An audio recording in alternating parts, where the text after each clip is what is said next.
சிக்கல் தீர வராகி பரிகாரம். நம்முடைய வாழ்க்கையில் ஒரு சில பிரச்சனைகளை நம்மால் தீர்க்கவே முடியாத ஒரு சூழ்நிலை உண்டாகும். அந்த பிரச்சனையை வெளியில் யாரிடமும் சொல்லக்கூட முடியாத அளவிற்கு மாட்டிக்கொண்டு தவிப்போம். கடவுளை தவிர்த்து வேறு யாராலும் இதை தீர்த்து வைக்க முடியாது என்ற நிலைக்கும் வந்து விடுவோம். அந்த நிலைக்கு வந்த பிறகு வராகி அம்மனை நினைத்து இந்த ஒன்றை மட்டும் 3 நாட்கள் தினமும் எழுதி வர உங்களுடைய தீர்க்க முடியாத பிரச்சினைகள் தீர்வதற்குரிய வழிகளை வாராகி அம்மன் தருவாள்.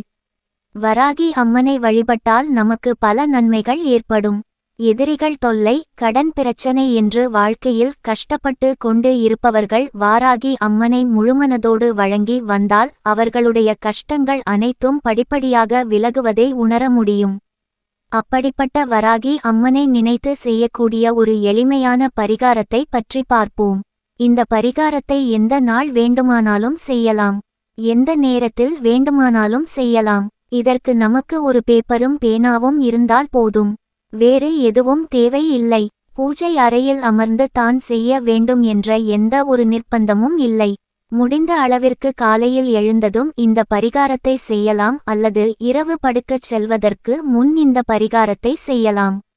இந்த பரிகாரத்தை செய்யும் பொழுது மிகவும் சுத்தபத்தமாக இருக்க வேண்டும். அசைவம் சாப்பிடக்கூடாது. பெண்கள் தீட்டு நேரத்தில் இந்த பரிகாரத்தை செய்யக்கூடாது. விருப்பம் இருப்பவர்கள் பூஜை அறையில் ஒரே ஒரு நெய்தீபத்தை ஏற்றி வைத்துக் கொள்ளுங்கள்.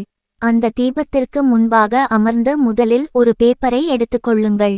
அந்த பேப்பரில் ஓம் வாராகி தாயை போற்றி என்று எழுத வேண்டும். அடுத்ததாக நீங்கள் எந்த சிக்கலில் தவித்துக்கொண்டு இருக்கிறீர்களோ அல்லது எந்த வேண்டுதல் உங்களுக்கு நிறைவேற வேண்டுமோ அதை ஒரே வரியில் எழுத வேண்டும்.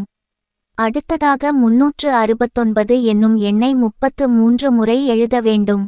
இப்படி எழுதும் பொழுது உங்களுடைய வேண்டுதல் என்னவோ அந்த வேண்டுதல் நிறைவேறிவிட்டதாகவே கற்பனை செய்து மனமகிழ்ச்சியுடன் எழுத வேண்டும். இப்படி தொடர்ந்து 3 நாட்கள் இதே முறையில் இந்த எண்ணை எழுதி வர இந்த எண்ணின் சக்தியும் வாராகி அம்மனின் சக்தியும் ஒரு சேர இணைந்து நாம் வேண்டிய வேண்டுதல் நமக்கு நிறைவேற அருள் புரிவார்கள். முதல் நாள் எந்த நேரத்தில் நாம் எழுதினோமோ அதே நேரத்தில் தான் மீதம் இருக்கும் 2 நாட்களும் எழுத வேண்டும். ஒரே ஒரு வேண்டுதல் அல்லது பிரச்சினையை தான் முன்வைத்து எழுத வேண்டும். அந்த பிரச்சனை தீர்ந்த பிறகு வேறு பிரச்சினைக்கும் எழுதலாம்.